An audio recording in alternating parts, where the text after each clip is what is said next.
Namaskaram. A very good morning and welcome to Vishwa Talks.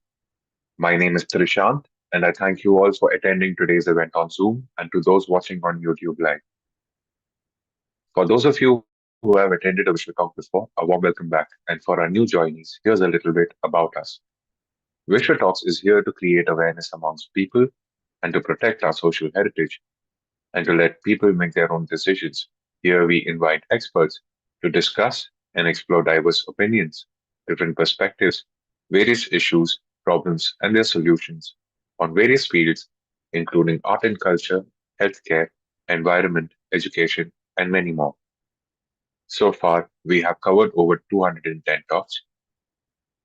Each webinar is an interactive session with a deeper understanding of the topic at hand.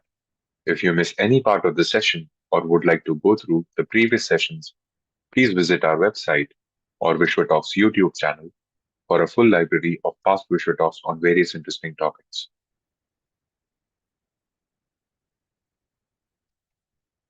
It is with genuine warmth and deep appreciation that we welcome today's esteemed speaker, Mr. PG Bhatt, a visionary whose contributions in education, technology, and public good have made a meaningful difference.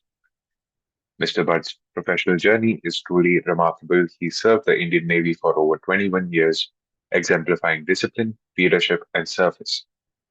His transition from the armed forces into senior roles at leading organizations such as HCL Systems and Parity Computing showcases not only his versatility, but also his ability to excel across diverse domains. His dedication to learning and teaching has made him an influential figure in academia.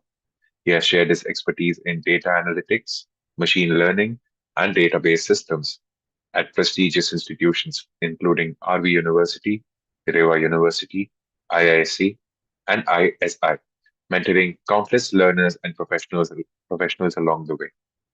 Beyond the classroom, Mr. Bhatt has facilitated more than 100 training programs across India and overseas, shaping teams, leaders, and thought processes in the corporate world.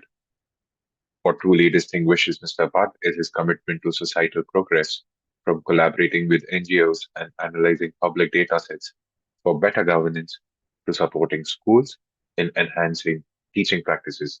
His work reflects a passion for meaningful and lasting impact. He's also a reflective writer and thought leader, sharing ideas at intersection of technology, education, and civic responsibility through his widely followed blog. So today we are not only welcoming a speaker, we are welcoming a guide, a catalyst for change, and above all, a lifelong learner. As we dive into today's interesting discussions, I would like to inform the audience that our speaker will be taking questions from you after the main talk. So please leave your questions in the chat box or use the raise hand tool, and we will allow you to ask your question in person. I request everyone to turn on your webcam for the interactive part of the webinar. Request you to keep the questions concise and short. Kindly ask one question at a time so that the other participants can interact as well. Kindly limit the interaction part to questions. Then you can share your experiences, opinions, and perspectives in the chat box.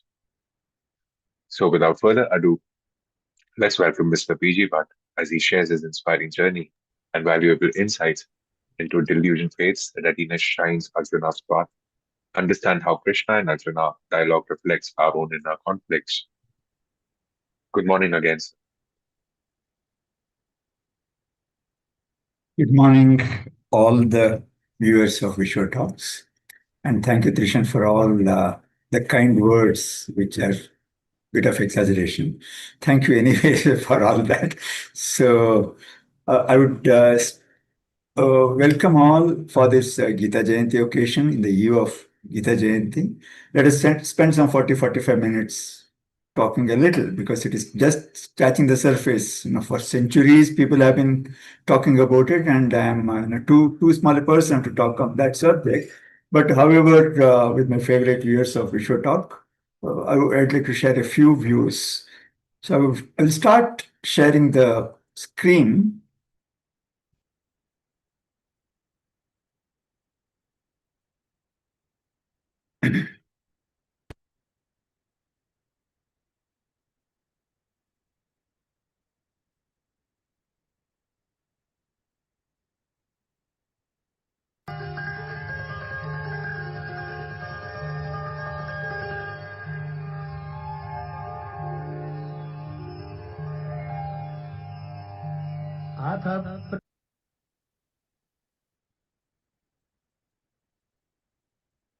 1 minute, I don't know what went wrong. Just a moment. Um,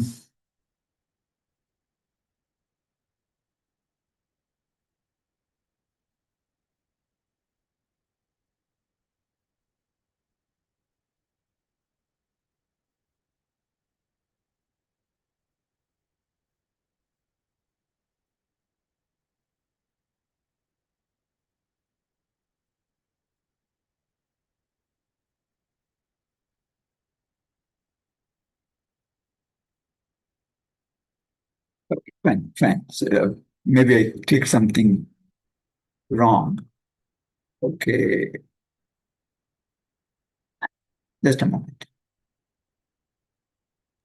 Sure. Fine.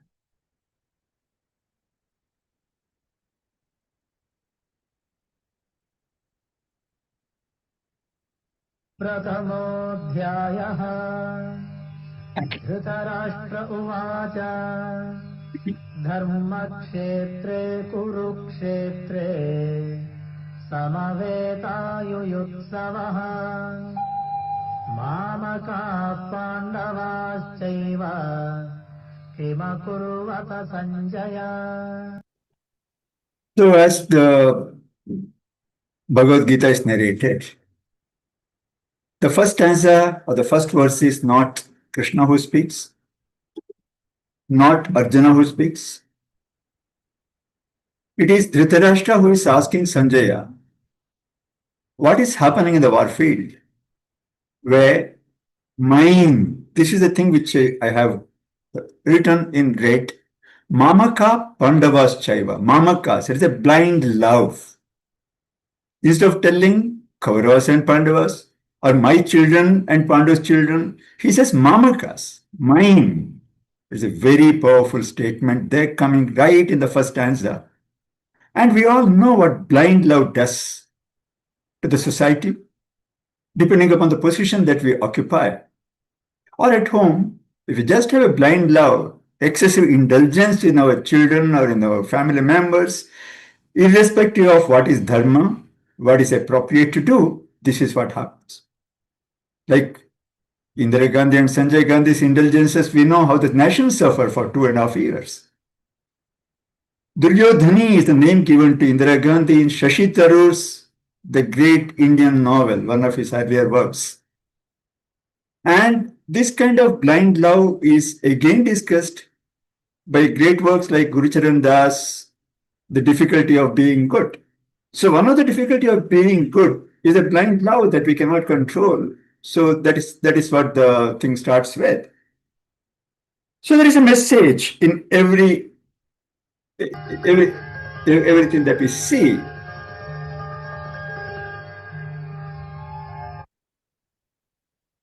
Now, let's say we'll just keep switching gears a little here and there, but all connected. If I say you are like me, I am like you, we are alike. When I say you are like me, I say you are a child. Intentionally or unintentionally, I say, okay, I'm superior to you. I know more than you. There is a power distance between you and me. If I say I'm like you, it is the inverse. I'm looking at the parent. In the first one, the parent is looking at the child. In the second one, I say I'm like you. In the sense, I have a respect for you. I mimic you. You're my role model. But an adult conversation would say, we are alike. We are similar. I see you, you see me. Let us work together.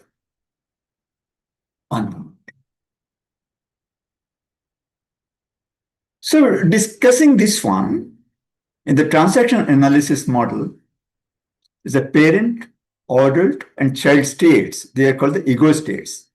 Parent does not mean somebody is responsible enough. It only means guiding, nurturing in a good way. Or it can also be judgmental, critical, bossy, dictatorial, showing superiority over the other person. They both are good parent and not so good parents. An adult, again, does not mean mature. It only means non-emotional, factual, based on data, we take decisions in the adult mode, and information gathering and giving. There is no much of emotions there. There is no warmth there, probably. We are just business-like. Child does not mean childish, and we are all children. We all have this child ego state at any age. Creative, curious, inventive, playful, childlike, joking. But again, there are negative aspects of being a child.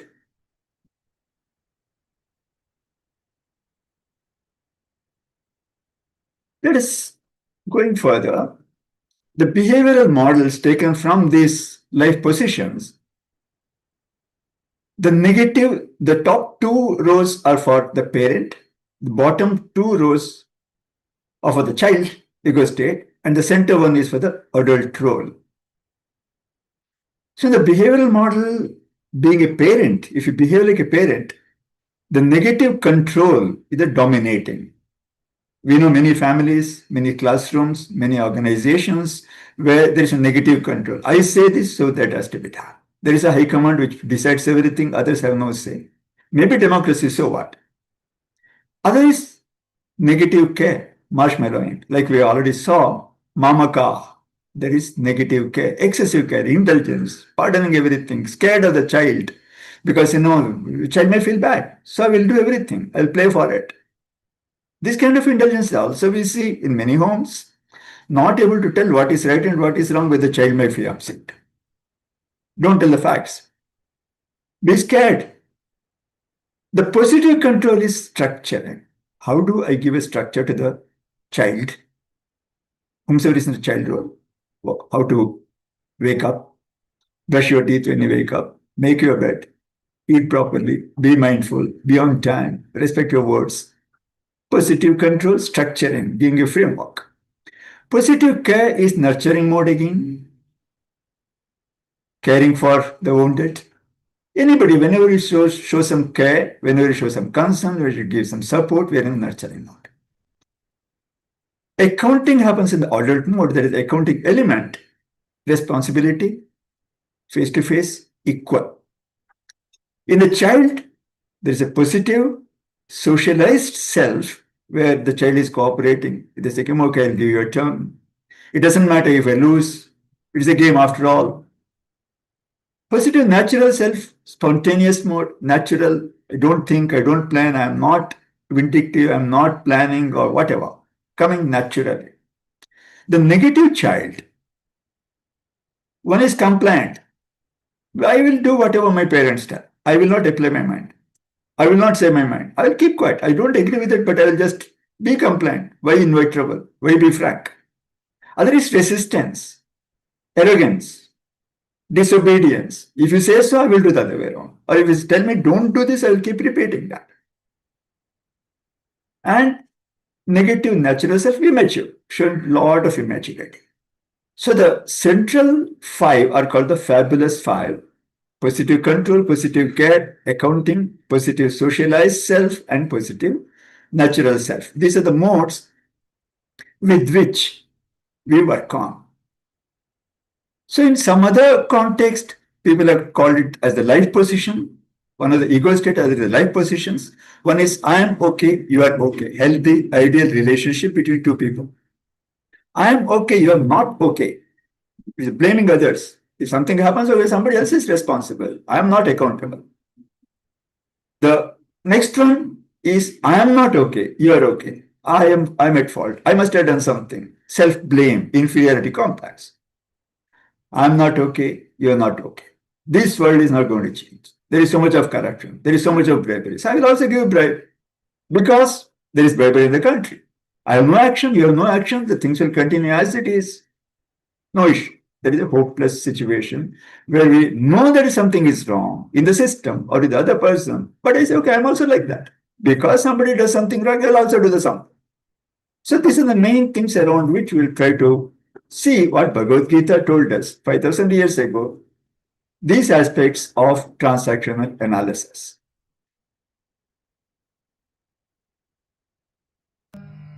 दृष्ट्वा तु पाण्डवानीकम् व्यूढम् दुर्योधनस्तदा आचार्यमुपसङ्गम्य राजा वचनमब्रवीत्. Dhritarashtra goes to Drona, Acharyam Upasangamya, goes to Drona and explains about the formation of the armies from the both the sides. He doesn't go to Bhishma. He doesn't go to Karna, who is his best friend. He doesn't go to Dushasana. He doesn't go to Shakuni. He goes to Acharya. Because he considered him a parent role. He has taught. Teacher always occupies a role of a parent. So it's always a parental role when you have a teacher-student situation playing that role. And a child often seeks approval from his parent. Of all the people, we seek approval from the teachers. We can see right from the lower KG, of course, it keeps coming down, the influence of the teacher, especially very young children, they want to dress like teachers, they want to talk like teachers, they want to wear like teachers. So it's an ideal thing. So that playing a parental role, we have got an extra responsibility because we are being watched, we are being mimicked. दृष्ट्वा तु Now, this one is an interesting stanza. पाण्ड्येनाम् पाण्डुपुत्राणाम् आचार्यमहपिञ्चमो व्यूढाम् द्रुपदपुत्रेण तव शिष्येण धीमता. So Duryodhana tells Drona that the Pandavas' army is headed, the chief of Pandavas' army is Drupada Putra. And who is Drupada Putra? Drishtadyumna was born to kill Drona. When Drupada was insulted by Drona, Arjuna dragged him behind the cart and made him prostrate in front of Drona for some old revenge. So Drupada does some yaga and begets Drishtadyumna. The whole life purpose of Drishtadyumna is to kill Drona. He is born to kill Drona. Now he is heading Pandava's army. But Tava Shishyena, who taught him archery? Drona. So later in Bhagavad Gita, we say Swadharme Nidhanam Shreyaha. Krishna tells Arjuna, Swadharme Nidhanam Shreyaha. Whatever is your dharma, whatever is your duty, it is good even to die doing that work. So as if he is foretelling about Drona's death, Drona going to be killed by Drishtadyumna in some other part of Mahabharata. So he says, your Shishya, your disciple, Drishtadyumna is heading Pandava's army. It may also be an ulterior message, taunting Drona, telling that, look, you are the one who has taught your enemy. You are the one who has nurtured your enemy, whatever.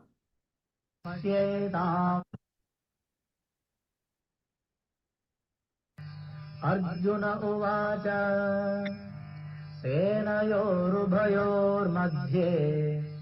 रथं स्थापयामेच्युत. अर्जुन उवाच सेनयोरुभयोर्मध्ये रथं स्थापयामेच्युत. Now, what is being told by Arjuna is that take my chariot and place it between the two armies. I want to see the people who have come to fight from our side and the enemy's side. This is a beautiful, ordered situation. We want to evaluate the context before we take an action. It's a good ordered state from Arjuna before the confused mind starts. He enters the battlefield with a mature mind, like an adult, no child there, no confusion while he entered the battlefield. Then comes the problem.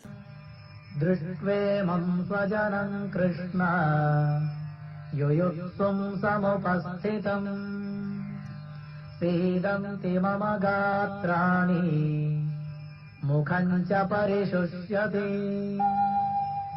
वेपथुश्च शरीरे मे रोमः पार्श्वश्च जायते गाण्डीवं स्रंसते हस्तात् त्वच्चैव परिदह्यते न च शक्नोम्यवस्थातुम् भ्रमतीव च मे मनः. Now, what he says after looking at the people from both the sides, some relatives, close, some teachers, elders, grandparents, then he says, okay, now I cannot fight with these people. Fear and confusion. But what happens? The bodily symptoms. See, what is happening is that his mind is troubled. Physically, he has not started the war yet. But he's already telling, Sidanti mama gatrani mukhancha parishishyati. My mouth is dry, I cannot bear this. And my whole body is trembling. Gandivam samsate hastat. He is known as Gandivi, is another name for Arjuna. He said that Gandiva, for which he was at some stage of the story, is his own Yudhishthira. That is the respect he has got for his weapon. He says, Gandivam samsate hasati. Gandivi says that Gandivam samsate. It's slipping from my hand. You can see the intense confusion, the fear, whatever it is. So no problem. If our children find, okay, the pen is slipping from the hand when I have to write in the examination, my hand is sweating, we know the reason is not the real thing. It is an imagination. It is a maya. It is a confusion that is created. And you can see the stress that we see, body stress, is not necessarily body stress. If you drive in Bangalore for 1 hour, you are far more tired than driving 5 hours on the highway. What makes us so tired? What makes our neck pain? What makes our stomach churn? What makes our... The whole body suffers when we mentally suffer. A lot of things that we say, okay, I got a physical problem, is not necessarily physical problem. A lot of it is because of the stress that we feel in the mind. So no, and Arjuna is another good human being and he has gone through whatever. So the duty collides with the emotion, arrives with confidence and collapses when faced with the reality. Like all of us have the problem. Then he says, okay, I don't see any shreya, anything good.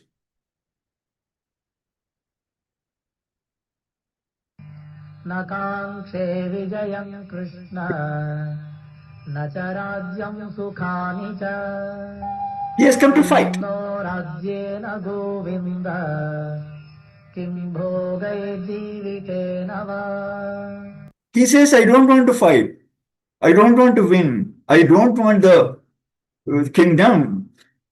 What is the point? Kim no rajyena, kim no vijayam. Naja rajyam sukhanicha. I don't want happiness. I don't want comfort. I don't want anything. So confused, so withdrawn, which happens with all of us time to time.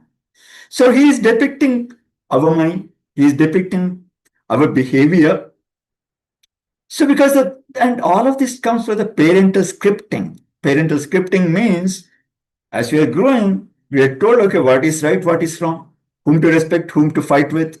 All the scripting gets in deep into our mind. It is not a thought process. It is a faith process. All the child behavior, this is a typical child behavior where I say, okay, I know this is a tradition.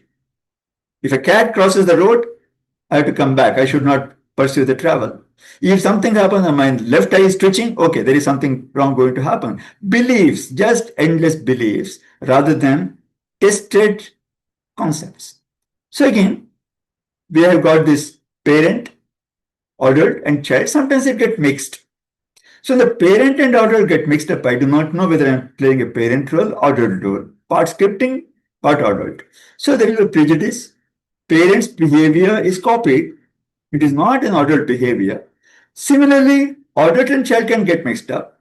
There can be delusion, grounded on fear, hallucination, abuse, etc. So unless you decontaminate, say, am I behaving like a parent whose main thing is to nurture the children, give a framework? Am I behaving a child who is intuitive, we can be positive or negative, or am I an adult? So if this sense dawns Or even if we reflect later, that would be helpful.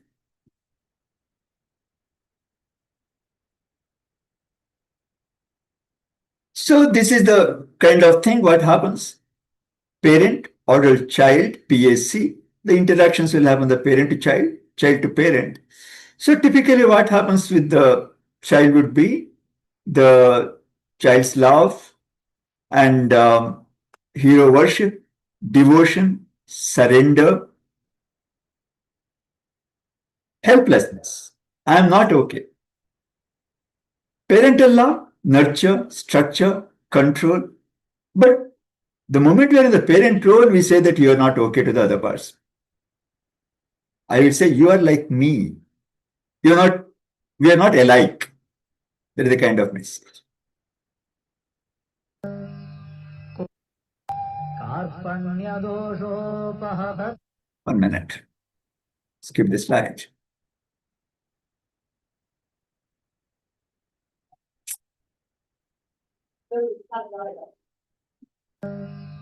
कुतस्त्वाकश्मलमिदम् विषमे समुपस्थितम् अनार्यजुष्टमस्वर्ग्यम् अकीर्तिकरमर्जुन क्लैब्यम् मास्मगमः Partha नैतत्त्वय्युपपद्यते क्षुद्रम् हृदय दौर्बल्यम् त्यक्त्वोत्तिष्ठ परन्तप. Now, this probably is only one of the very few places when Krishna becomes a stern parent for child Arjuna. Tells a child, you are not okay. Klaibyam masmagama partha. Don't be ignorant. Don't be fearful or don't fear. Be clear possible that Krishna's parental value system is more robust and his arguments are more valid. But however, he is very clearly telling Arjuna that you are not okay. This is not acceptable.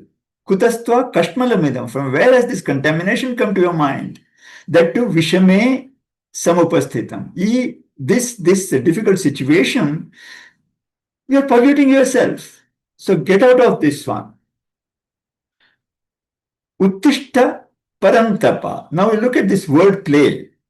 Parantapa is sorcerer of others, who brings fear in others, who you are supposed to fight with, who should be scared of you. You are scared of the situation.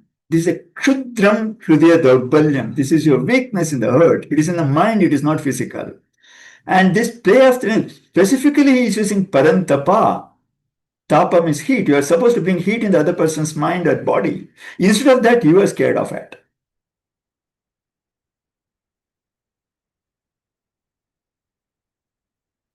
कार्पण्यदोषोपहतस्वभावः पृच्छामि त्वाम् धर्मसम्मूढचेताः यच्छ्रेयस्याम् निश्चितम् ब्रूहि तन्मे शिष्यस्तेऽहम् शाधिमाम् त्वाम् प्रपन्नम्.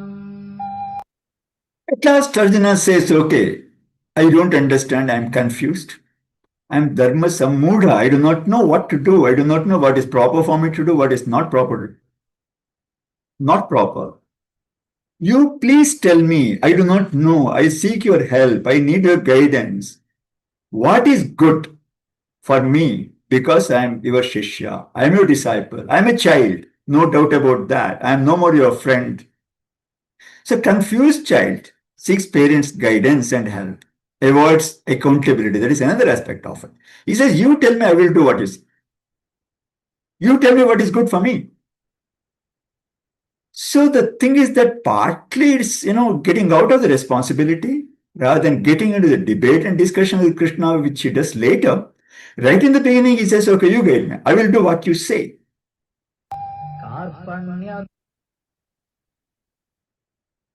एवमुक्त्वा हृषीकेशम् गुडाकेशः परन्तप न योत्स्य इति गोविन्दम् उक्त्वा तूष्णीम् बभूवः. So he says, Na yotsya, I'm not going to fight. And he keeps quiet. He just withdraw. I won't fight. Just withdraw. But look at the first line.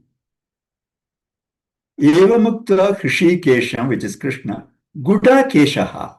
Gudakesha is one who has 1 hour sleep or 1 hour ignorance. So the moment we say Gudakesha, he is not with any maya. He has 1 over that ignorance. And Parantapa, as we say, he is the one who is supposed to be a fear for the enemies. Enemies should wake up on the Shiva in front of Parantapa. And he who has 1 over the ignorances, who has 1 over the sleep in the outer sense, and who is a threat to any enemy, he says, I won't fight. This is what intense stress can do to us. Here, Tamuvacha Hrishikesha Prahasanniva Bharata. As if he is smiling or smilingly, Krishna tells, irrespective of all the difficult things that Arjuna expressed, telling that I won't fight, no use for killing Bhishma. They're all my Guru Nahatva. How would I kill my gurus? How can I kill my kings? After all that illogical argument also, Krishna in the parent role, totally nurturing parent, says, Prahasan Niva. He, with a smile, he tells. In the midst of both the armies, smiling face, no parental command, no telling you are not okay here. When a student is confused, a smile is reassuring. A smile from the teacher is reassuring. Oh, you are a fool. He is a Vidyarthi. He has come to seek education. He is not a patient. He says, when you go to a hospital or when you go to a pharmacy, patient's name. I may be fully healthy. I may go to a pharmacy to buy a piece of chocolate, but still my name will be referred as patient. So this is a typical bias that we have, which you have to overcome. So what happens is that Krishna explains with gentle, simple language, clears confusion in the remaining part of the Bhagavad Gita, gives permission nurturing parents, and removes limiting beliefs. So the key themes in Krishna's discourse: duty, clarity, self-awareness, freedom from fear, and disciplined action.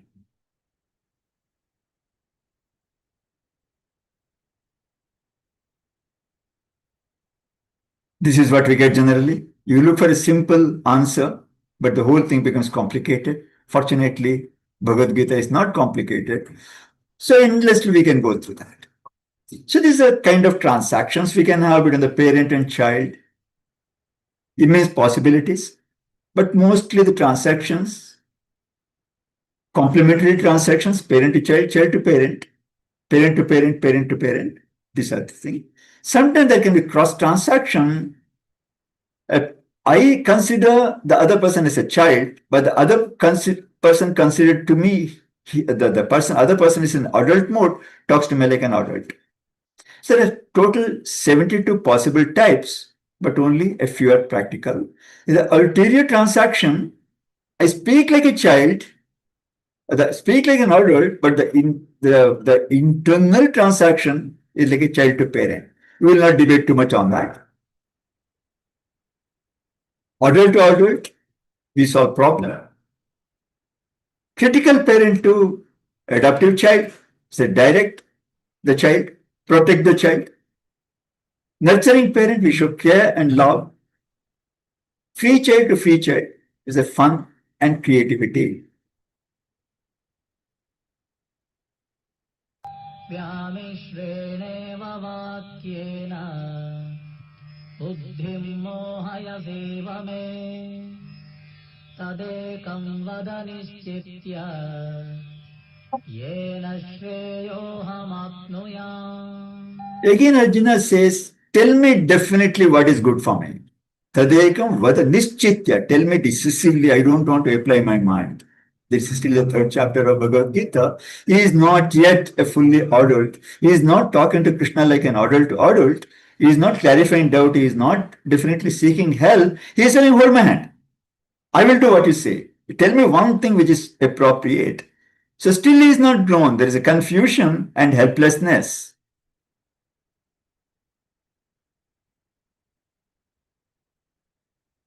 Okay.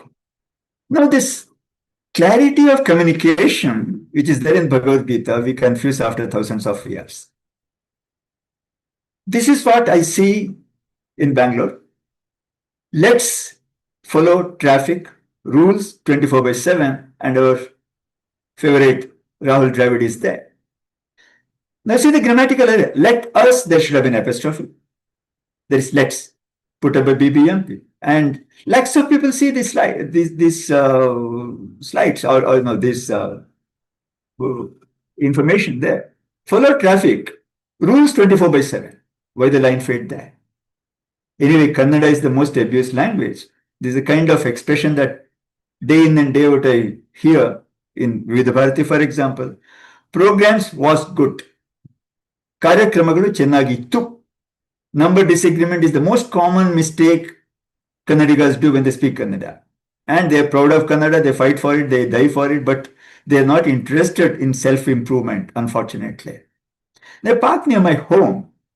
One board says, which is right up the pole, open for children aged 3 to 9. Above 9 not allowed, below 3 not allowed. Right below that, not very far, is a single shot. He says only for children below 5. There is a confusion in the communication. When there is such confusion in the communication from parent, the government is a parent role, BBMP is playing the parent role. In such short vicinity, and this is there for years, it is there is no change, there is no corrections being done there, and you give feedback that goes down the dustbin. So again, getting back to the epithets and the meaning, various words that are used by Krishna in addressing Arjuna. One, Partha Kaunteya. Pritha was the maiden name of Arjuna's mother. Then she is adopted by Kunti Bhoj. Then she becomes Kunti. So Krishna, when he addresses Partha Kaunteya, telling you are son of Pritha, son of Kunti, you are my aunt's son, you are my first cousin. Because Arjuna's mother is a sister of Vasudeva, Krishna's father. So what he is trying to tell, okay, there is an identity, there is a duty, there are moral clarity. You owe something to the world because you come from such lineage. Some places he calls him Dhananjaya, conqueror of wealth. When he wants to motivate through past success, okay, you have done so great. Now how can you withdraw? Some places is a Gudakesha, conqueror of sleep, of ignorance. So invokes self-discipline. Savyasachi is somebody who can fight with both the hands, left hand or right hand. Ambidextrous. Somebody can bat with the left-hander, right-hander, both together. So say you are such a great warrior. Get back, Savyasachi. Parantapa. Mahabahu, you are a strong person. He never says you bloody fool to Krishna. Krishna doesn't tell that to Arjuna. He always talks with respect. And when he talks with respect, he relates the occasion to address how. So this is the same thing. We'll skip that.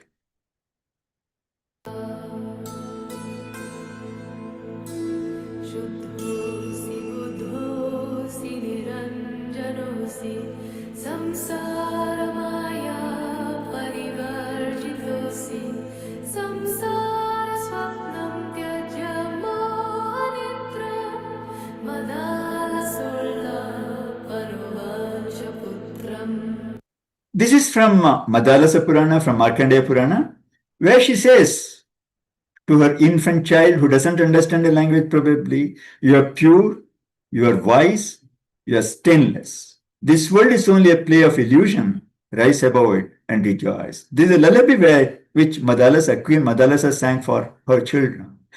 So just comparing with what Krishna spoke to Arjuna, irrespective of the situation, you are Mahabahu, you are Parantapa.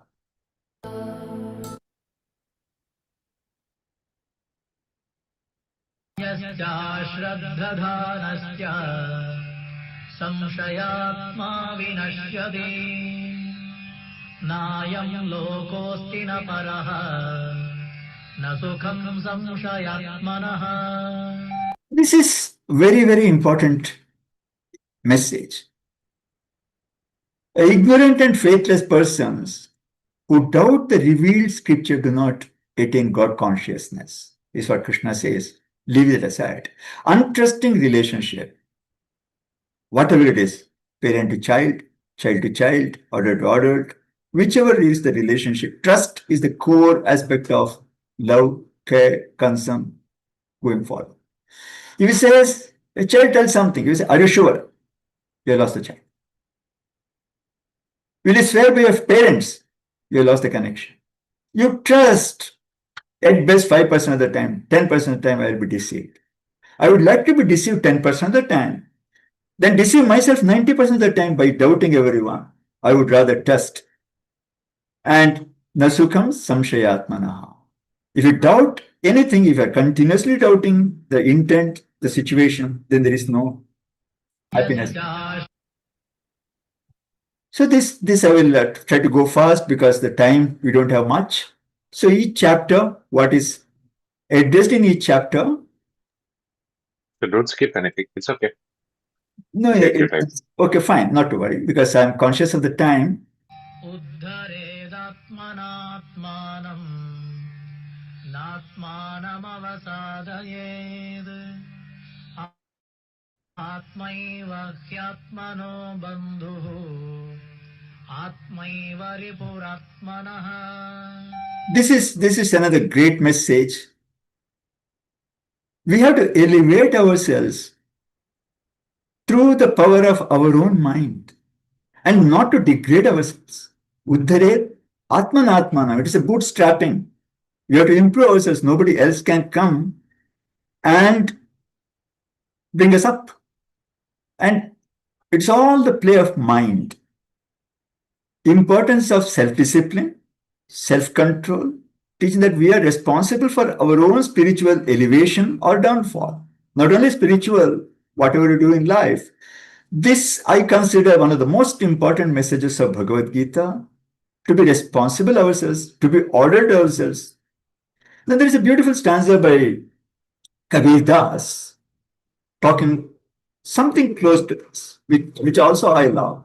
He says, Aap hi dandi, aap tarazu, aap hi baitha tolta. You are the beam of the balance, you are the pan of the balance. You sit in that pan and you weigh yourselves. Aap hi mali, aap bagicha, aap hi kaliya todta. You are the mali, you are the gardener, and you are the garden yourselves, and you are the one who plucked flowers there. So everything is within you, everything is within your power. Take your responsibility. Sab ban mein sab aap biraje, jad chetna mein dolta. Fine, that is going to the spiritual level. So the similar message all over, any scripture, any good work, we find that. दुःखसुखस्वस्थः समलोष्टाश्मकाञ्चनः तुल्यप्रिया प्रियो धीरः तुल्यनिन्दात्मसंस्तुतिः मानापमानयोस्तुल्यः तुल्यो मित्रारिपक्षयोः सर्वारम्भपरित्यागी गुणातीतः स उच्यते. Build the equanimity. Remain balanced in joy and sorrow. Self-established. Cloud of earth and gold are equal. Samaloshtasma kanchana. Kanchana means gold. They're all equal except unpleasant, pleasant. They will happen. So we cannot crave only for what is good for us.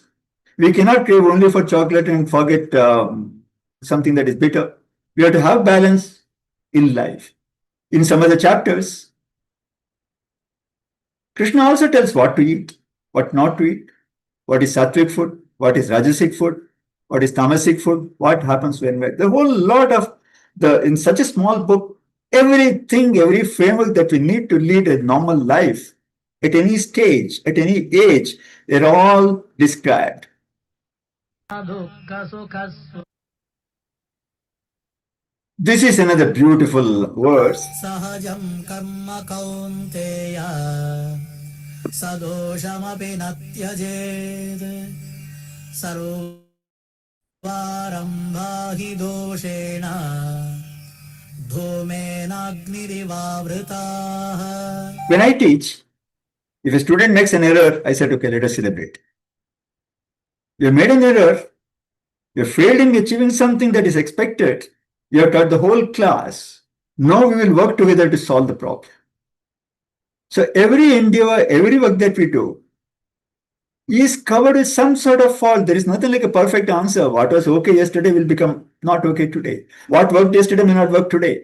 It keeps happening with us. Like today morning also, it took me a couple of minutes to get the audio through. What worked yesterday in the test doesn't work today. This keeps happening in life. So if you're frustrated, if you blame ourselves or blame somebody else, okay, something wrong. I don't know, not my responsibility, somewhere else. Then there is no solution. Everything will be full of fault. It will start with fault. Like fire is covered with the smoke. Dhume natni avritaha. One should not give up the work which is born of his nature, his dharma, even if such work is full of fault. So we will accept mistakes in ourselves and others and not keep on this blaming game. Especially parents with children, we have endless problems with this kind of thing. Accept, celebrate the error, celebrate the mistake, no issue. Then there is a courage to overcome that. Dignity in fighting it rather than diminishing ourselves. सह So having told all these good things, at last, what Krishna says, इति ते ज्ञानमाख्यातम् गुह्यात् गुह्यतरं मया विमृशैतदशेषेण यथेच्छसि तथा कुरु so at last, 18th chapter, 63rd verse, Krishna says, I have explained to you the most confidential of all knowledge, Guhyat Guhyataram. Now deliberate on this fully. Vimrishya Asheshena Tat Ame Asheshana. Completely analyze it. And Yatechasi Tatha Kuru. You do what fits you. I have told you my views. I'm not forcing you as a parent, okay, do only this, otherwise I'll beat you up. No. My duty as a parent is to nurture, give a framework. Now following is yours. There is a clear separation of responsibility. इति ते ज्ञानमाख्या So then, I am okay, you are okay. At the end, after Krishna says this, my delusion is destroyed. My memory restored. I stand firm, ready to act. There's a total clarity in Arjuna's mind. There's a free child, energy and willingness. Totally integrated with the parent. I am okay. You are okay. नष्टो मोहस्मृतिर्लब्धा त्वत्प्रसादान्मयाच्युत स्थितोऽस्मि गतसन्देहः करिष्ये वचनं तव Again, my confusion has ended. I have regained understanding by your grace. I am free from doubts and will do your bidding. नष्टो सर्वे भवन्तु सुखिनः सर्वे सन्तु निरामयाः सर्वे भद्राणि पश्यन्तु मा कश्चित् दुःखभाग् भवेत्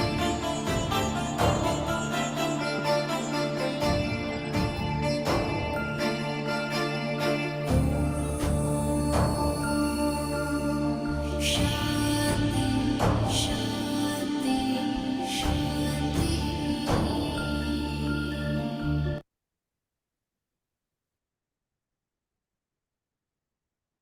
Thank you very much for bearing with me, being with me for these 50 minutes. I crossed the timeline. So I'll be very glad to discuss anything, but I need 2 minutes break. I'll be back. Just two Sure, sir. minutes. Sure, sir.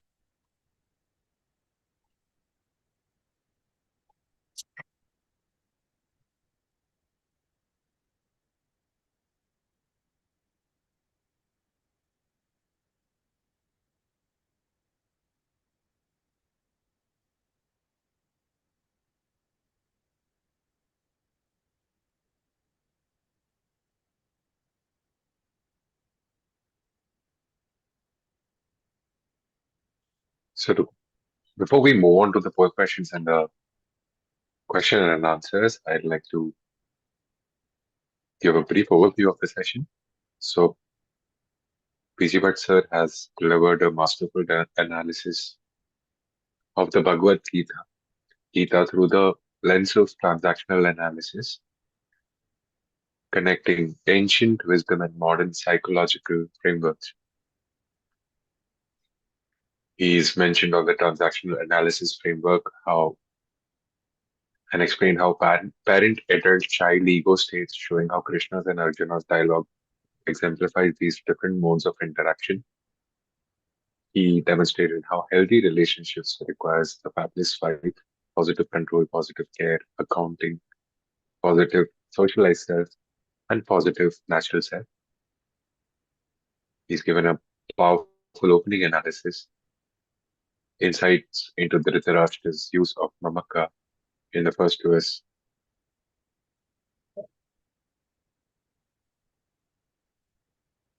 He's shown the effects of how excessive attachment, regardless of dharma, can harm society.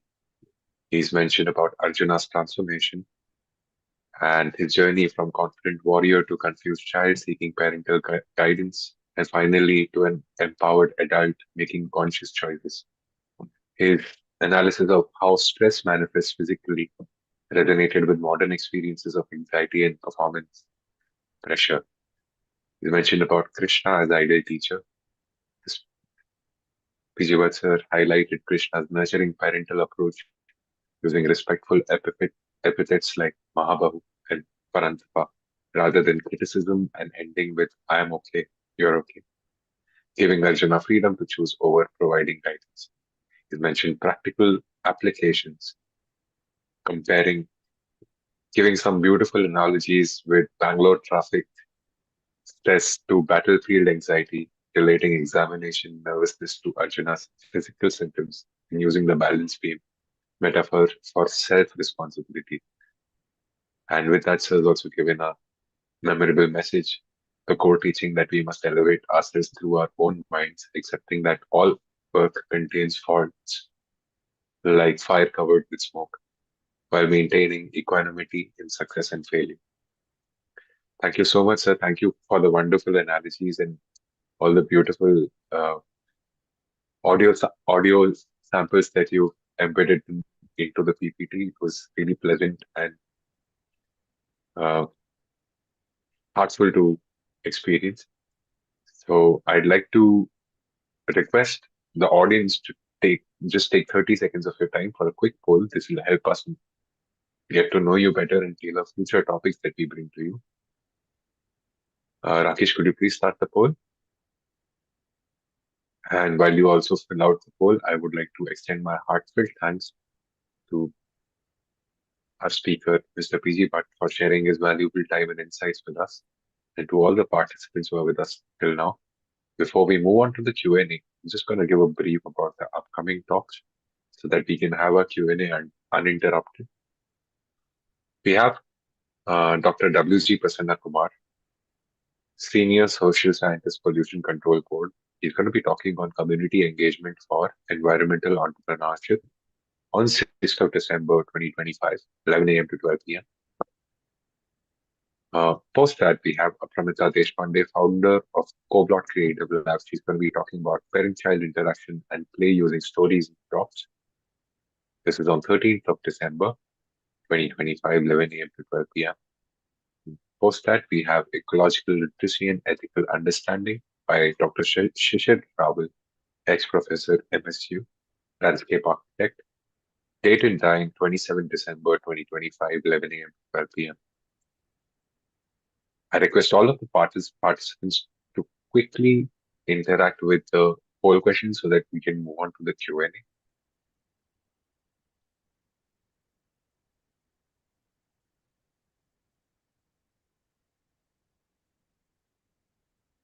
All right.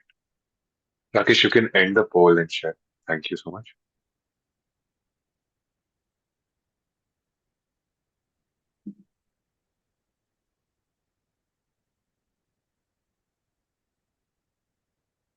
Okay. So,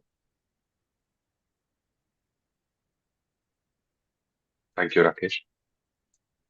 So I'm going to commence the Q&A session, and I'm going to unmute Mr. Shmuel for the first question.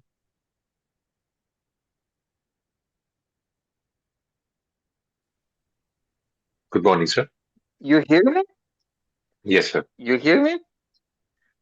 Okay, thank you very much. Very interesting presentation. And I want to ask you a question.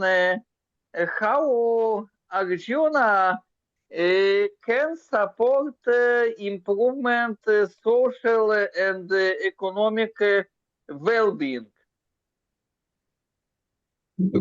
Oh, Trishan, can you tell the question Yes, for? sir. He's mentioning how Arjuna can support economic and emotional well-being. Is that right, my sir? Am I right?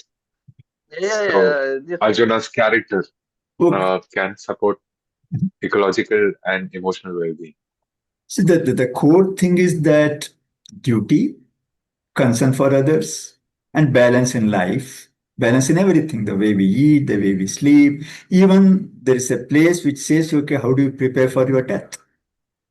Some chapter. So with that, the rest is a side product, economic well-being or the social welfare. The core is touched as a theme at a very, very high level. Specific questions, the implementation of it by the age, by the stage, in the current reality, which was told 5,000 years ago, you wouldn't have been able to tell, okay, there'll be Congress party and BJP here now. So, or the economic situation now. But the core part, if you just analyze and apply that core thing, I think there'll be a social welfare and a progress.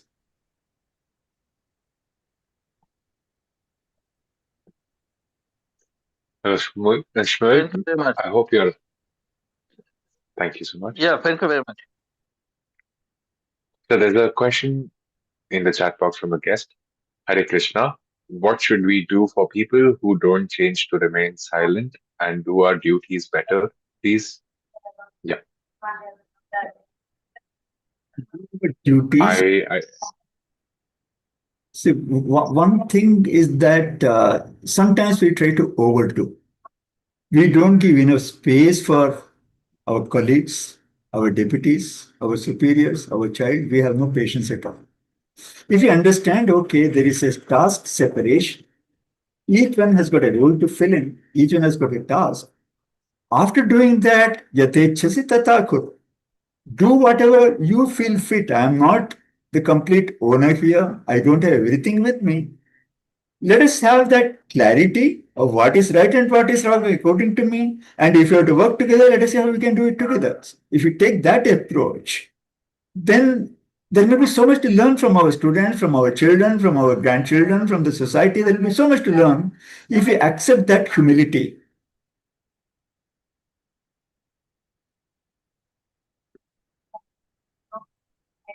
Thank you, sir.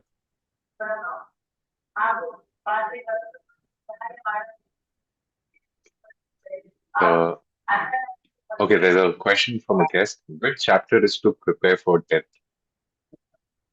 I don't exactly remember. I don't exactly remember, but somewhere he says, pravasa means going to the other world. How should I prepare myself at the time of death? I don't exactly remember. It may be somewhere 7th or 8th chapter. All right, sir. Thank you. Yes, there's a participant, Vidyashwin, who's also mentioned chapter 8 in the chat box. Right. Oh, okay. Vidyashwin, I said chapter 8. So I said 7 or 8, so it's 8. Fine. Thank you. Yes. Thank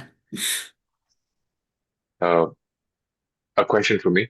how can we identify when we are operating from a parent, adult, or child ego states in our daily behavior or interactions? And what are like the signs of contamination between these states See or what? merge? Yeah, my suggestion based on my experience is that if you give a small gap between the action and reaction, give 2 seconds silence, 3 seconds silence, then we are calm rather than reacting every time instantly. That is one aspect. Another, neither we have to take the total responsibility, nor do you have to blame somebody else. If you can say, okay, it is only a dialogue that we are having, it is not a life threatening situation, that helps. And another thing is that the recall. What have I done? What did I speak? What words did I use? What tone I had? What body language I had? If you're able to analyze it, make a recall, review, or simhavalokanam, then it becomes a self-correcting mechanism, like a feedback mechanism. Like any system need a feedback mechanism. So that feedback, a lot of it, we can reflect on ourselves. Like you see, if you do this recording, if I see the record, then I will be able to review that, okay, where did I go wrong? Where can I correct? That knowledge itself will improve me later. It doesn't have to be a planned thing. Awareness itself is a great teacher. If you're able to be aware of what I have done, next time will automatically improve, even if you don't do anything deliberately.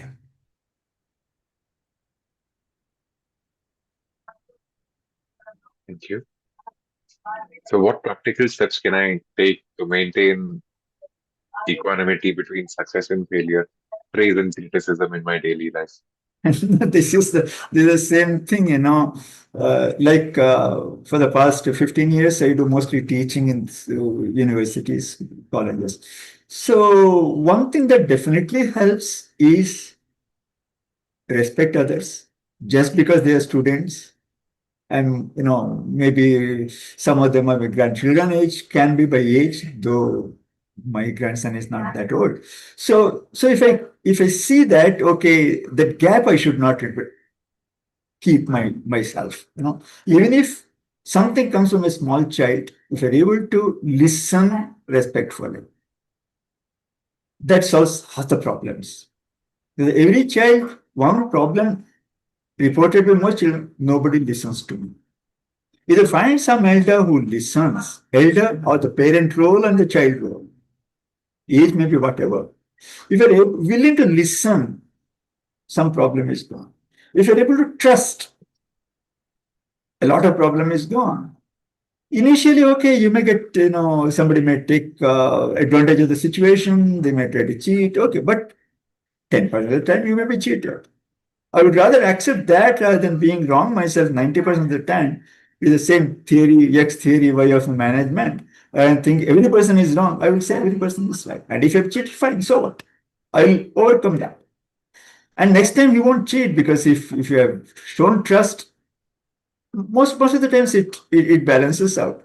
And once you got that stress out of the mind, then our body improves, our health improves, our emotions improve, everything improves altogether. They're all, same loop, influencing each other. Perfectly answered. So, thank you so much. Just a moment. I'll just unmute, I guess. Oh, sir, I can't hear you yet. Just a moment. I'm prompting you to unmute. Kindly start with your name, please. Good morning, sir. Myself is Chandrasekhar Salapati. Actually, my question is that why do children, particularly the adult children, feels that the parents are their first enemy? And particularly the children after once they are reaching the age of 14, 15 to till 20, 23, 24, they consider the parents are the first enemy. Number one, it is not just the parents who influence them. It is not just the teachers who influence them. There are so many influences in the world, their peer group, the changing culture, affordability, availability. Like when you and I were young, there was no complaint because it was not available. Even if it is available, it is not affordable. Like when I went to school, there is no road. Even if somebody had a vehicle, there is no place to drive. We had to walk 5 kilometers one way. So there is no complaint. So what happens is that looking at the possibilities, which are far more now, one thing comes, okay, why can't my father do that? Why can't my mother do that? That there is one aspect that comes, not the parents doing, but is the environment which comes up with the change thing. Another, the distraction from the reality. The social media, Social media. it is known to affect everybody. It is known to affect at any age. So if this distraction is there, how much ever we say, no, it has to be done deliberately, and for which we can provide framework, we can debate and discuss. And another thing, whatever we do for children, we have done it for love, we have done it for joy. In the bargain, we have got so much of pleasure, immense pleasure we have got. So that should not become a bargaining point if a father ever tells or a mother ever tells to a child, look, I have done so much for you, you're ungrateful. Gone. You have lost the connection. Once somebody called me home, telling that please advise my son, he is in a problem, this, that. So I went, we called for lunch. I said, okay, I'll come. When I went there, he started the dialogue. Last year he fell sick. I spent 4 lakhs on his treatment. He's not grateful. I said, okay, I have nothing to tell you. Because this is not the relationship that can be nurtured.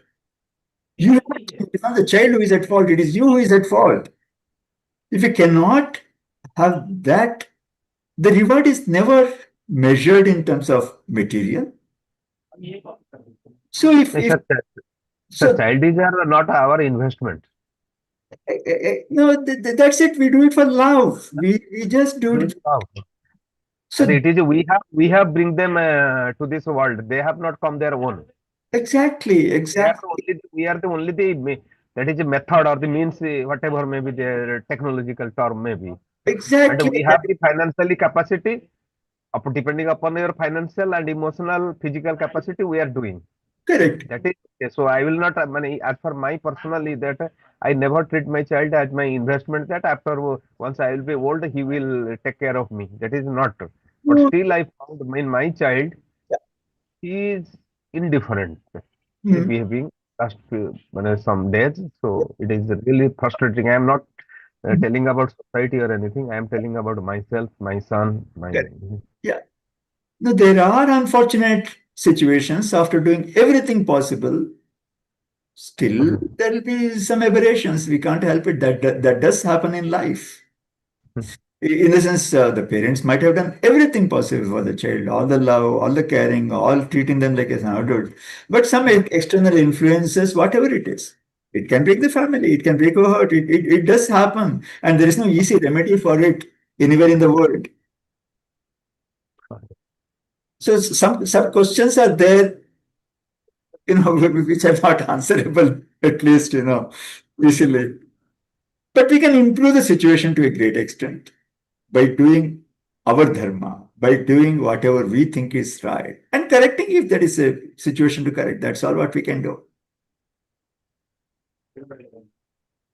Thank you. How can we distinguish between our duty, dharma, and emotional attachments when we make important decisions, like someone very close to us, mom, dad, child? I think there is no straight answer for this situation. It is very easy to say do this and do that, but I won't be able to do Very it. subjective. Very subjective. It's subjective. The interpersonal relationship, like you've got 5 friends. In each one of them, your interaction is different. They all are close to you, but the language that we use, somebody you may pat on the back, somebody you shake hands, somebody say namaskar, somebody say how are you. So the way we interact with each, there is a dynamism in the interpersonal relationship, interpersonal communication that paves way for the next action and the reactions. So we can work on ourselves, which changes others too. But the core of everything, trust is the core. Being sincere is core. If you got a robust value system, whether you are able to influence the other person or not, because we are not the only one who influences them. There are so many others like us who influence, but at least their behavior with us definitely improves when we respect them. And the easiest way to respect, there are only two things which I consider the most important in respecting. Punctuality, keep up the time. Don't make anyone wait for you. You know how frustrated you feel even to stand in a queue, which is mandatory, which is needed. Time. Another, listen. Listen with respect. If you do these two things, I think 90% of the relationship will improve. We have no patience to listen. We have no patience to wait. And we make others wait. This is what I have seen time and again. Very simple things to do, but seldom done. Thank you, sir. So you mentioned earlier that physical stress often stems from mental confusion, and you gave some nice examples about it, like Arjuna's trembling hands. How can we address the root mental causes rather than the physical symptoms? And also, it would be great if you could tell us, like, this is like slightly personal touch, but during your time of service, sir, were you sort of taking inspiration from the Gita as well, or were you inspired by it and it helped you make decisions during your time of service? Yeah, even the small points and the serious points, Say, I talked about the traffic. Yes.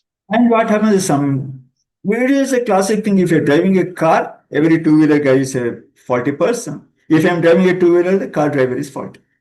If you look at the auto rickshaw guys, there is nobody who is an average driver. If you take the average opinion of 100 drivers, every person is above average. There is nobody less than that. So we have got this concept, okay, I am right, you are wrong. I am okay, you are not okay. Especially when you get out into the society where others are strangers. So with the strangers, if you consider, okay, he has got a point, he is okay. We do not know what problem he is going through. So what I adopted for the past 10, 12 years is that if somebody cuts I'm just giving a personal example as you asked, when somebody cuts my path, when somebody makes me, stressed because of the traffic, I just give a smile. Look at the face of the other driver, give a smile. Every time I get a smile back, I feel good, he feels good. Nothing much about it. Yes. Very simple. Same, because most of my time is now spent teaching. Very, very simple thing. You treat the students equal. Make mistakes in front of them. Solve the problem sometimes deliberately, sometimes naturally. Not go with a prepared notes, prepared text, prepared PPT. Do it spontaneously. When you do spontaneously, you will do more mistakes, especially the 60 students watching. You will make mistakes, more mistakes than when you make in the comfort of your desk at home. Let them catch your mistakes. Show that you are as human as they are. Just go around, at least in my case, I touch their shoulders, I pat their back. I say, okay, good. I ask, okay, what is your opinion? Time and again, I ask their participation. So if that is done, I think majority of the things, a lot of things which you find difficult, and sometimes it takes time to break the ice. First session, the first meeting, second meeting, first interaction, second interaction. It makes change. I'll give you a specific example. I used to visit Chief Electoral Officer, Karnataka, at least once a month earlier. These days I don't do for various other reasons. So Anil Kumar Jha, or the Chief Electoral Officer, he would say, okay, let us meet at 11 o'clock. But his officers, he would tell, come by 10:30. He told me that if I ask them to come by 10:30, they may come at 10:45, 10:50. But if I tell you 11 o'clock, you will be here at 11 o'clock. I don't want you to wait for my deputies. That is not correct. Now, what happens is that once, twice, I might have gone as per time, and he might have made me wait for his people. I don't remember. But what has happened? There is a communication we do more by action, simple actions, compared with just complaining. Oh no, you made me wait this one, that. No, it doesn't matter. So what? Different people are different. But you leave an impression by every action of yours. And we are working. And for example, this person, I got great respect for him. But we always fought. We didn't agree on the operations. We didn't agree on so many things. I took him to court. Anyway, that doesn't matter. But individually, we never had lack of respect for each other. And we worked quite well against each other. So it's possible. It doesn't mean that we don't agree on a matter, but our value systems and the core values are okay. The behavioral scripting that we have got is okay. Then I've seen time and again it runs fine. And let us be bold. Let us accept our mistakes. Let us say, okay, this is what has happened. I'm at. No, I need to correct to ourselves first, rather than justifying. So there's a question in the chat box. It's not very clear to me, but I tried to read it out. Can you give me my adult son? Can you make it's like you give me adult son's recalcitrant attitude because of his estranged wife. He's at my home. I took 32 times to his place to her place to solve, but in vain. He has become schizophrenic now because of the stress at home. And my Dharma Patni has passed away 6 months back. Now I'm taking care. I'm 80. It's very, very, very depressing. The story is repeated in so many homes. And definitely there is no easy solution. How I can read Bhagavad Gita 100 times, 108 times. Still, I may not get an answer because every situation is so special and such cases are very depressing. I can only say, because if somebody is schizophrenic, that is a medical condition. It is no more a behavioral issue. They are showing what they are because of their situation. So I really don't know. I have no answer. I would not like to fool telling that I have an answer for such person, such situation. But I personally feel bad about such situation. I don't say depressed. I do feel bad looking at several cases of this nature.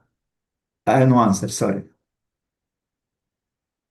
I would like to really appreciate the participant. I don't know your name, but as you're trying to do your duty to the best of your capacity and also trying to take care of your son at this age, it's uh, hard for us to understand. But thank you, sir, for joining us and thank you for sharing this with us. This gives us like practical examples to some things that we cannot really answer. Uh,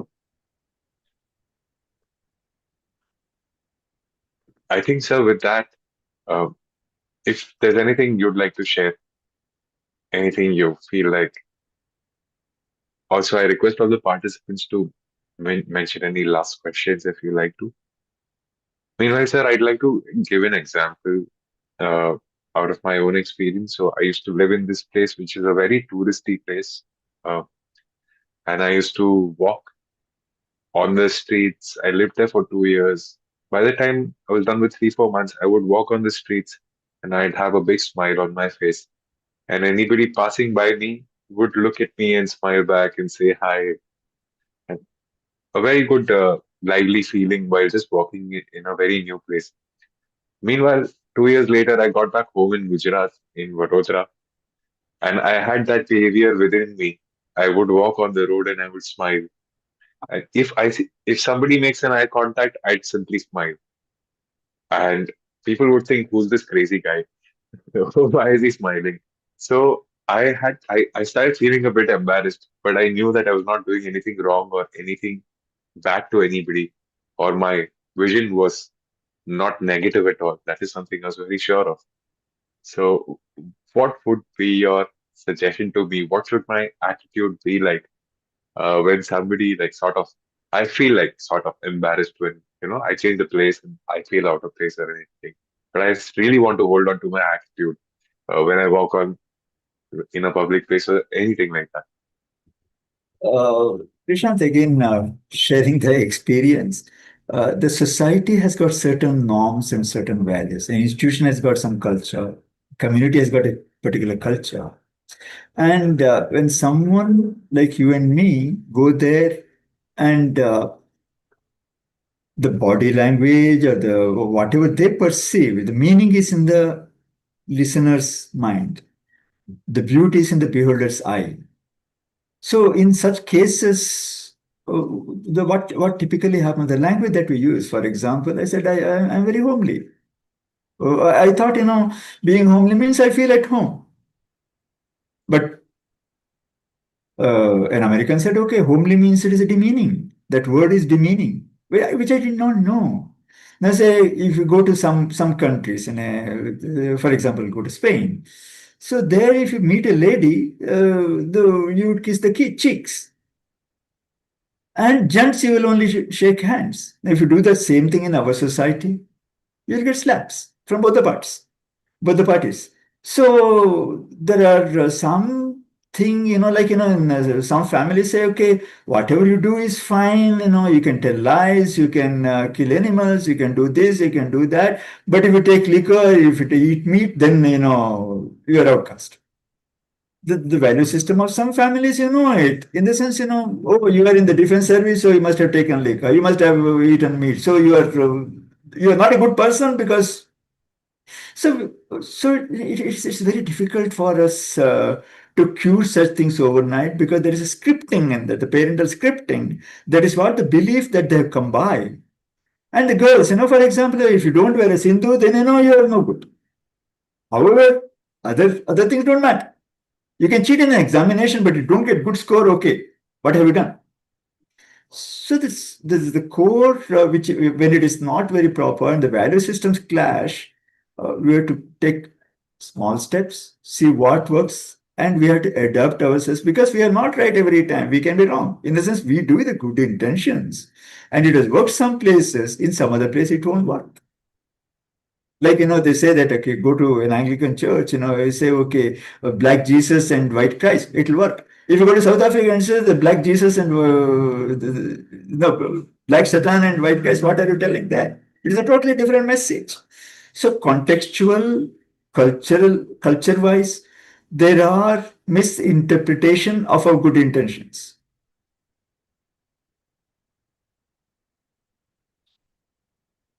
Thank you, sir. So there's a question from Ramesh from Vishwa. Many people read the Gita but struggle to apply it daily. What is one practice they can follow every morning to start the day with clarity? What has been proven world over? The yoga or meditation, compose ourselves, start the day with good faith, start the day with the good feeling. That makes a huge sense. I was not practicing pranayama or breathing exercise earlier, but when I came back from hospital for the COVID, I could recover very comfortably, much faster, and I'm very sure it is because of the breathing exercises that I did very deliberately. So certain things we have to start deliberately. So if we have a balanced life, we ignore the impact of the kind of food that we eat, the kind of thoughts that we consume which disturb us. And if they are not balanced, if you don't pay attention to that, then it affects everything. Like if you don't sleep very well, the common things, which everybody can follow, specifics are different. You eat healthy food. Whatever is healthy for you, there are hundreds of sites which tell, okay, what is good, what is not good. And sleep well.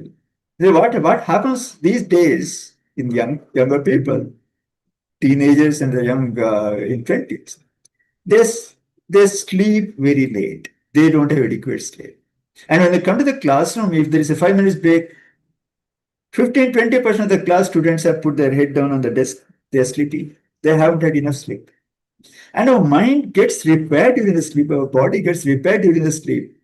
Sleep is a necessity. It's not a luxury. It is not Gudakesha, Arjuna, who has won the sleep. That sleep was ignorance, probably he has won. We cannot be, and that affects the health. So if we don't have a good health, our mind cannot be calm. If you don't eat right food, like Krishna says, again, whichever chapter it is, I think some 13th or 14th chapter, what is sattvic food, what will happen if you take that kind of food, rajasic food, what will happen. So he explains the kind of impact or the effect that food has got is nothing new. It's 5,000 year old. And we have to go on that, and the marketing talk that comes, okay. Sachin Tendulkar may say that if you drink boost, you'll grow taller. Has anyone gone taller by drinking boost? Or somebody else says, okay, if we take Pan Parag, will become hero. Some other hero will come. So this hero worship without evaluating and it influences. It influences. Some continuous exposure does influence. There's a story. Okay, I'll just, now that I started the topic. There's a story in that famous book, Think Fast, Think Slow. He says Lawrence of Arabia was released in winter in the USA, early 60s. In winter, the sale of cold drinks went up during the break when this movie was released and in the halls where it was played. Because the first half showed only the deserts and deserts of Arabia, scorching heat. So people started feeling thirsty just watching that scene for 1 hour. And this is a research, there's a report by a Nobel laureate. So if that is the case, just watching for 1 hour, what happens to us when we watch 5 or 6 hours of the social media where all the attention seeking is the clicking button economy. And all these industries, the pharmaceuticals, the food industry, the doctors, they are after something. And many of the institutes which claim themselves education institutes, they are business. They are into business. And they will do what will get them money. Not the deep teaching, not the education in its right perspective. So we have to be aware of it. Awareness itself is half the cure. What is causing the problem, if you know, I think in most thinking person, will change either slowly or immediately.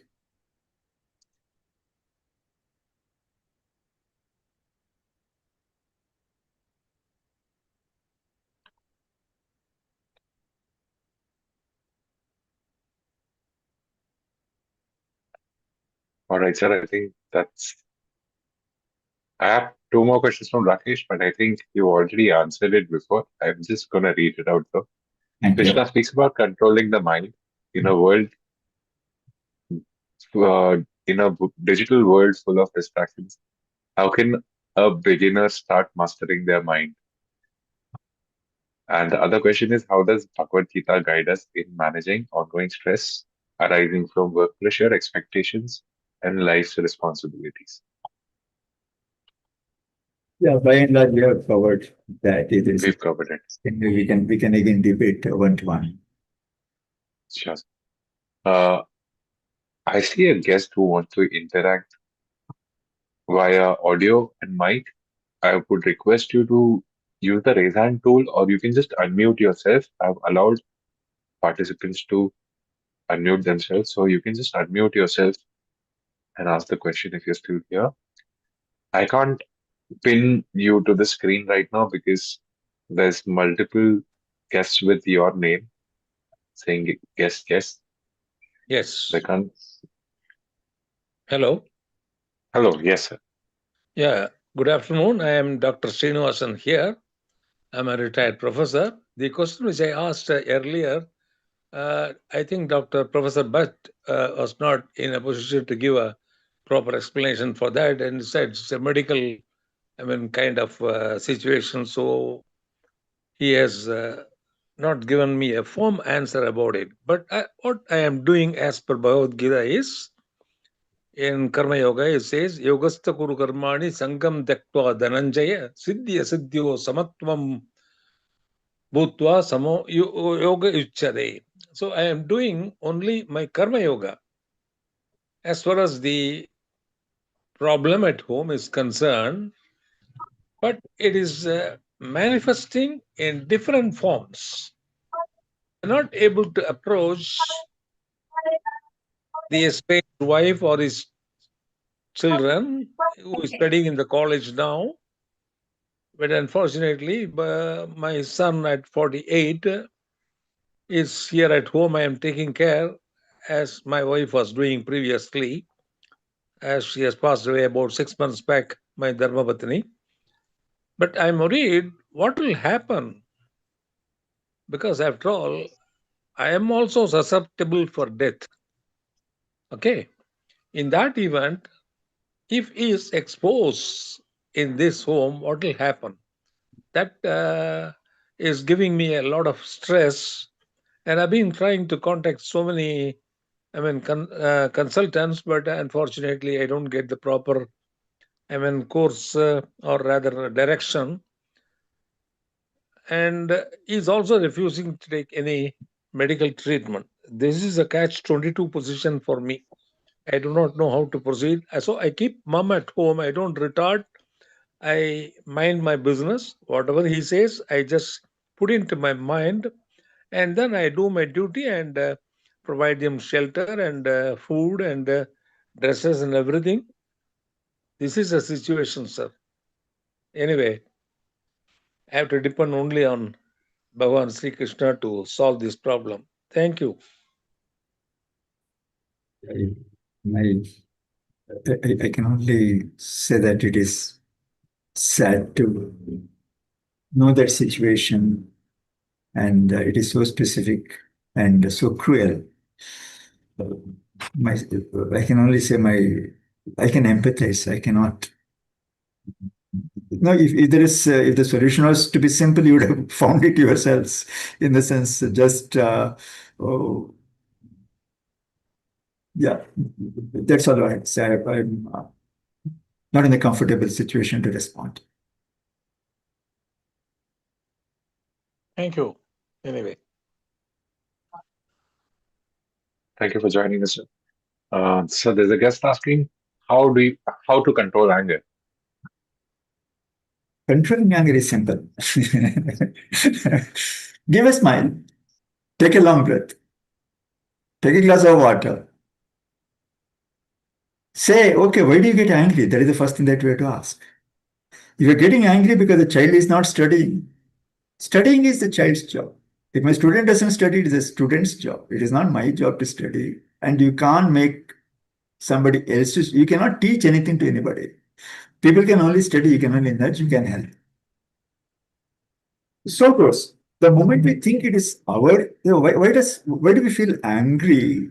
Mostly, my experience and what I see is that we think it is our responsibility to see that everything is in order, everything is disciplined, everything is happening correctly.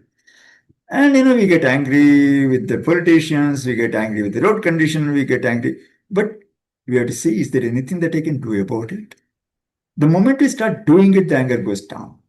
The moment you get to karma yoga, okay, if there is a problem here, okay, I will do that.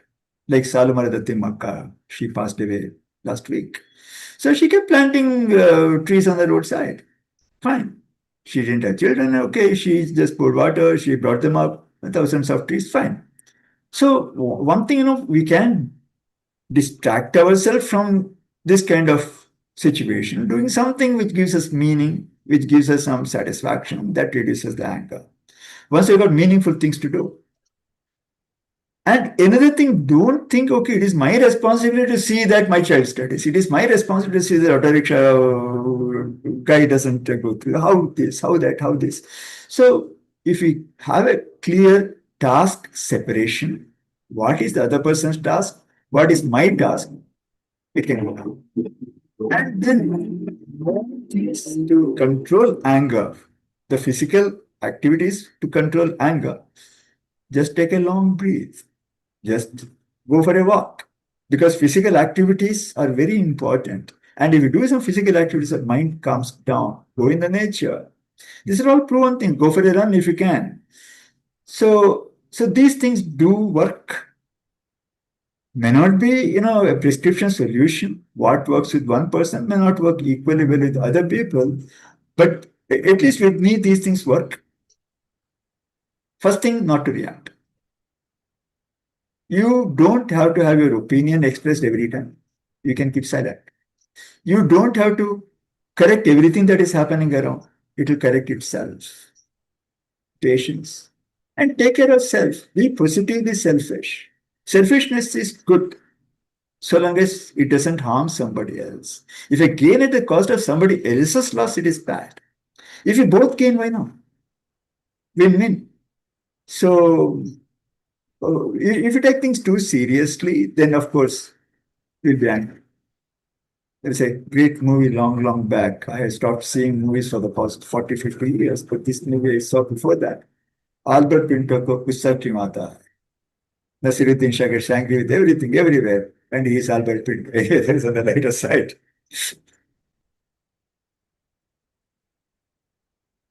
Thank you so much, sir, for patiently answering all of the questions and spending so much time with us. Okay, there's Thank you. It was wonderful for me yes, sir. to I will shortly project Rakesh will shortly project a breakout room link on your screen, sir. You can join that and you thank you. can give us a feedback about us. Thank And I'd also like to thank all of the participants who stayed with us until the end of the session. Thank you for joining us, and I hopefully will get to see you next week. Anything, PG sir, you'd like to add? No, But sir, I want to thank everyone in Vishwa being absolutely professional, going through time and again, okay, if all the setup is correct, if this is working, that is working, making sure that we got a couple of meetings earlier, and even on the day of talk, getting in touch half an hour ago, half an hour before the meeting starts. So simple, professional, committed. I definitely admire that. Thank you. Thank you thank, all. thank you so much, sir. Thank you. Very kind of you. Kindly join the breakout room link projecting on your screen, sir. I'll be there in a minute. Thank you to all the participants for joining us. If you missed any part of the session, kindly go to our YouTube page, Vishwa Talks, and you can go through the entire session. You can also share it with people who might find it helpful, and you can reach out to us on our portal so that we can answer any leftover questions or anything. Thank you for joining us. Have a good day.